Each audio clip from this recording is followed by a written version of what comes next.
Salam sejahtera Malaysia, selamat malam sekali lagi. Berita terkini yang memang bikin pening kepala. Bekas Perdana Menteri penuh Malaysia. Sekarang dah jadi Perdana Menteri sementara, caretaker. Dia disaman pula kali ini. Wah, memang betul lah. Selepas bubar parlimen, mesti ada orang yang suka, mesti ada orang yang tidak suka, mesti ada yang gembira, mesti ada yang meloncat-loncat, melompat-lompat, bergulik-gulik, menangis-nangis, teriak-teriak, royau. Banyak lagi lah. Banyaklah gaya-gaya manusia. Ada yang suka, ada yang tidak. Biasalah, bah. Memang begitulah politik. Tapi yang ini paling mantap. Dia tidak suka sampai dia saman PM. Ini barulah. Siapa yang saman PM nih? Seorang ahli parlimen.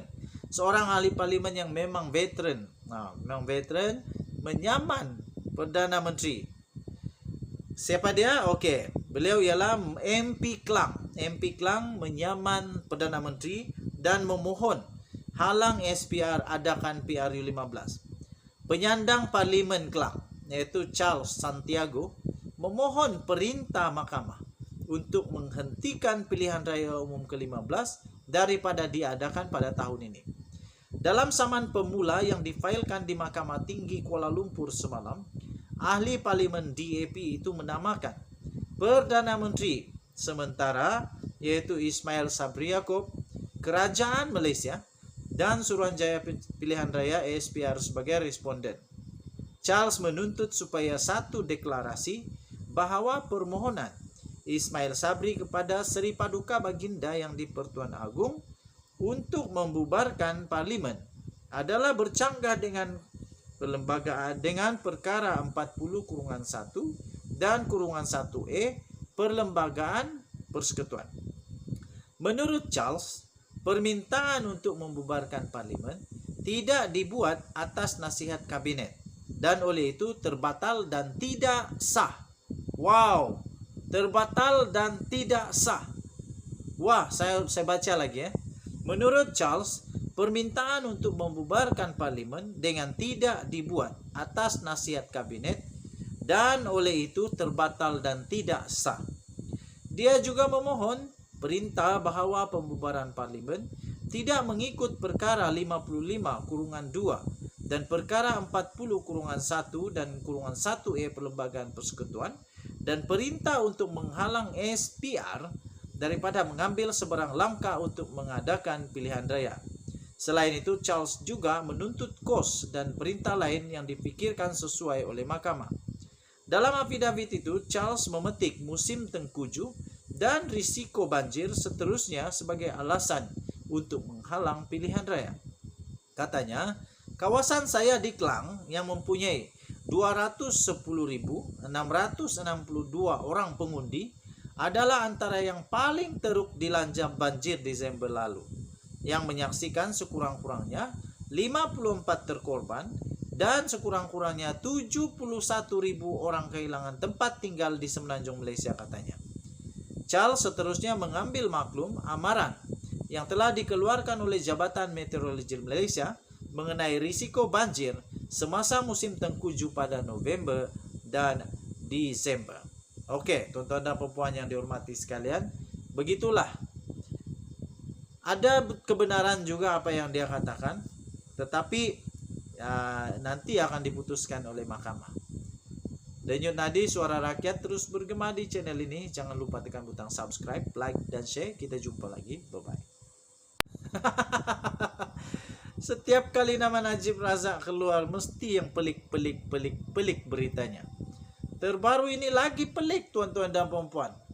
Banduan Najib Razak, banduan yang paling berprofil tinggi rasanya di Malaysia kerana beliau adalah bekas Perdana Menteri dan bukan tidak lama lagi memang sudah pun dikenakan hukuman penjara, cuma sekarang perlu derayuan dan Mahkamah Persekutuan lagi lah untuk Rosmah Mansor pula.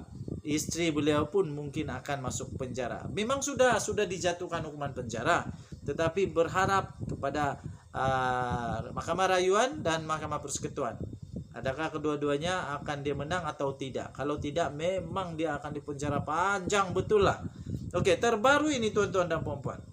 Berkenaan dengan pilihan raya umum pula kali ini. Najib boleh bertanding PRU 15? What? Ini memang lucu. What? Aduh, tolonglah. Janganlah, jangan. Saya terus terang jangan. Kenapa jangan? Janganlah rusakkan negara Malaysia dengan banduan pula tiba-tiba bertanding PRU 15. Tapi apapun kita baca dulu berita inilah. Persoalan berbangkit di Mahkamah Tinggi pada hari ini, yaitu sama ada bekas Perdana Menteri Datuk Seri Najib Tun Razak yang sedang menjalani hukuman penjara dibenarkan menjadi calon pilihan raya umum ke-15 atau sebaliknya. Ia berdasarkan keputusan permohonan semakan kehakiman bagi mencabar keputusan Jabatan Penjara tidak membenarkan Najib menghadiri persidangan Dewan Rakyat yang mungkin memberi kesan langsung kepada peluang Najib bertanding pada PRU 15. Aduh.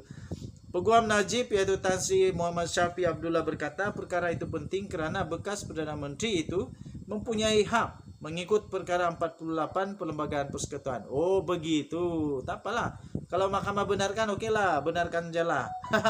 Undilah Najib. Oh, nanti gambar dia gambar banduan pula. Susah juga. Najib mempunyai hak hadir ke parlimen. Peruntukan undang-undang memberi hak kepada banduan untuk ditemani dan hadir ke parlimen. Namun laporan mengatakan parlimen dibubarkan.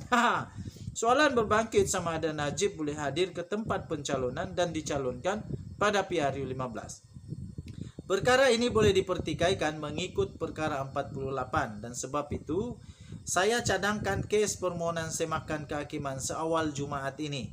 Katanya pada pengurusan kes itu di hadapan hakim yaitu Datuk Ahmad Kamal Mat Syahid.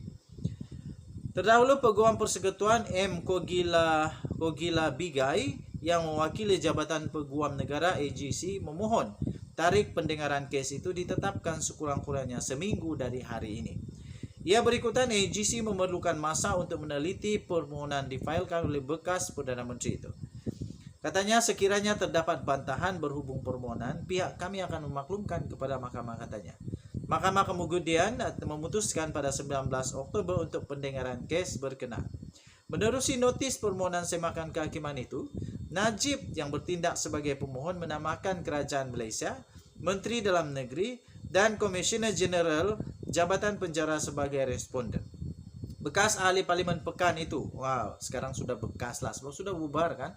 Bekas ahli Parlimen Pekan itu memohon antaranya perintah certiorari yaitu untuk mengenepikan keputusan Komisioner Jeneral Penjara yang tidak membenarkannya mendapatkan akses kepada pegawai atau pembantu bagi tujuan menjalankan kerja di kawasan parlimennya. Najib juga memohon perintah yang sama untuk mengenepikan keputusan Komisioner Jeneral Penjara yang tidak membenarkannya hadir pada persidangan Dewan Rakyat.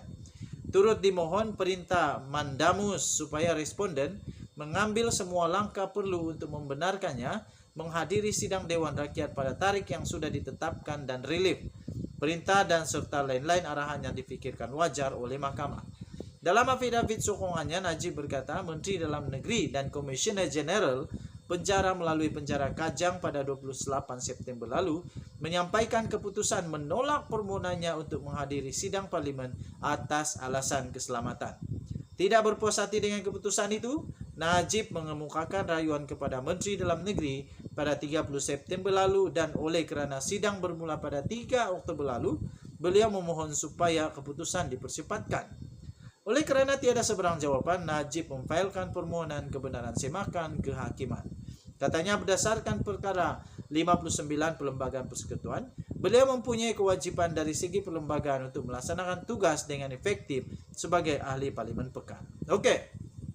Kalau tidak ikut undang-undang, saya tidak setuju Najib Razak banduan ini jadi wakil rakyat. Saya tidak setuju.